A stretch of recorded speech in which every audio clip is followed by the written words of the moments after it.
The National Weather Service has issued a high wind warning for following county/areas.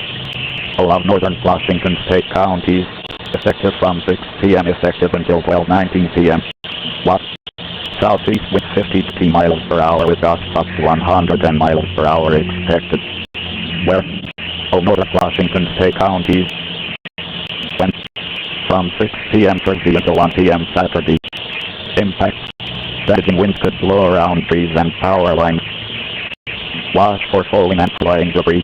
If you're in forested areas and around trees and branches, go to low level of your home during windstorm. Please caution if arrived.